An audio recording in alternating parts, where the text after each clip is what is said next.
हा व्हिडिओ केवळ मनोरंजनाच्या उद्देशाने तयार करण्यात आला आहे. येथील सर्व घटना, पात्रे, नावे, स्थळे ही काल्पनिक आहेत. याचा कोणत्याही वास्तविक व्यक्ती, जिवंत किंवा मृत, संस्था, धर्म किंवा घटनेशी काहीही संबंध नाही.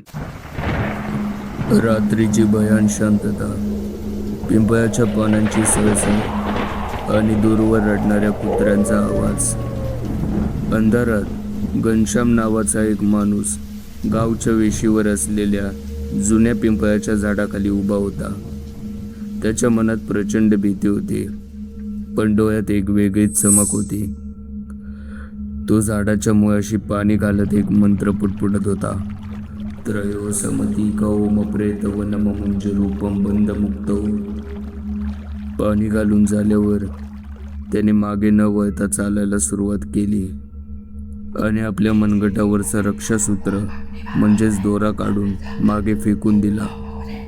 गुरुजींनी त्याला सक्त ताकीद दिली होती, काहीही झालं तरी मागे वळून बघायचं नाही. घनश्याम चालू लागला, पण त्याला जाणवलं की त्याच्या पावलांसोबत अजून कुणाची तरी पावलं वाजत आहेत.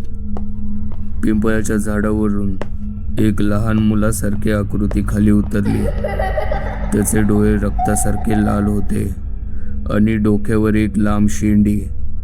ती आकृती घनश्यामच्या अगदी बाजूला चालू लागली. घनश्याम भीतीने थरथरत स्वतःलाच म्हणत होता, मी मागे वळून बघणार नाही, मी मागे वळून बघणार नाही.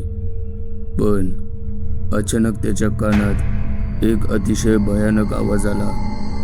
तो आवाज घनश्यामचेच शब्द पुन्हा उच्चारत होता, पण खूप हळू आणि खोल आवाजात.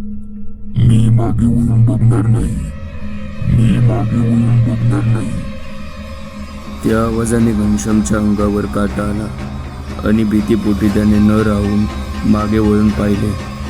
मागे कोणीच नव्हते, पण घनश्यामला हे माहीत नव्हतं की ती काळी सावली आता त्याच्या खांद्यावर येऊन बसली आहे आणि ती डोळ्यांना पण दिसत नाही.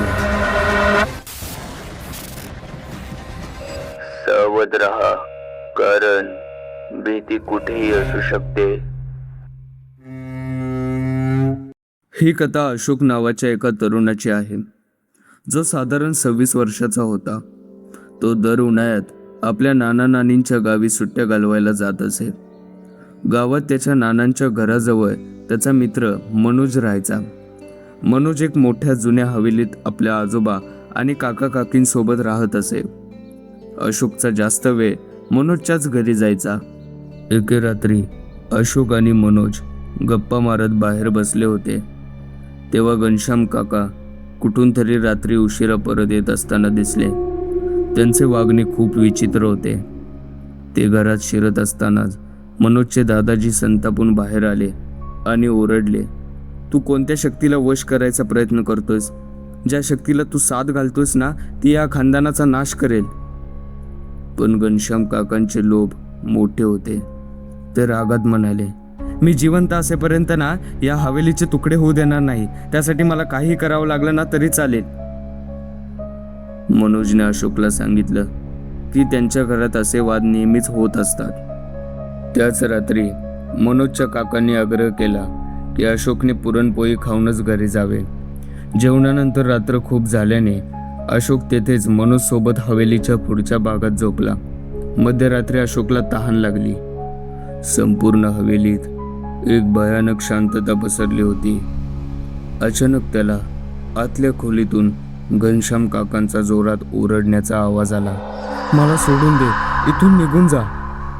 अशोक घाबरला आणि पाणी पिण्यासाठी वरांड्यात गेला. तिथे अंधारात त्याला एक लहान मुलगा खेळताना दिसला. त्याच्या कमरेला धोती होती, डोक्यावर शेंडी होती आणि त्याचे डोळे लाल चमकत होते. त्या मुलाच्या हाताला आणि तोंडाला रक्त लागलं होतं. अशोक ओरडणार इतक्यात तो मुलगा त्याच्यासमोर येऊन हसला आणि अशोक बेशुद्ध पडला. जेव्हा अशोकला शुद्ध आली तेव्हा त्याच्यासमोर एक तांत्रिक बसले होते. तांत्रिकांनी सांगितले की या हवेलीत मुंजा नावाच्या प्रेताचा वास आहे. घनश्यामने हवेली मिळवण्यासाठी या प्रेताची साधना केली होती आणि आता तो प्रेत या घराला सोडायला तयार नाही. तांत्रिकांनी सांगितले की मुंजा हा खूप जिद्दी असतो. तो इतका शक्तिशाली असतो की तो हनुमान चालिसा वाचू शकतो, मंदिरात जाऊ शकतो आणि कोणत्याही धार्मिक कार्यात व्यत्यय आणू शकतो. जर एखादा ब्राह्मण मुलगा त्याच्या मुंज झाल्यानंतर 10 दिवसांच्या आत मरण पावला तर तो मुंजाप्रेत बनतो. यांचा वास सहसा पिंपळाच्या झाडावर असतो. पण जर कोणी त्यांची साधना केली तर ते त्याच्या घरात येतात आणि त्यांच्या 7 पिढ्यांचा पिछा सोडत नाहीत. अशोकच्या नानांनी सांगितले की खूप वर्षापूर्वी गावात एका ब्राह्मण मुलाचा मृत्यू झाला होता, ज्याच्या अस्थी बागेतल्या पिंपळाच्या झाडाखाली गाडल्या होत्या. ज्याच्यामुळे त्याचा मृत्यू झाला होता त्या पूर्ण खानदानाचा मुंजाने नाश केला. घनश्यामने हीच चूक केली होती. या घटनेनंतर दुसऱ्याच दिवशी नानांनी अशोकला तातडीने शहरात पाठवून दिले. 1 महिन्यानंतर बातमी आली की घनश्याम काका आणि काकी त्या हवेलीत मृतावस्थेत सापडले आहेत. मनोज आणि त्याचे दादाजी गाव सोडून निघून गेले. आजही ती हवेली रिकामी आहे, पण गावकरी म्हणतात की रात्री तिथून आजही एका लहान मुलाच्या खेळण्याचा आणि हसण्याचा आवाज येतो.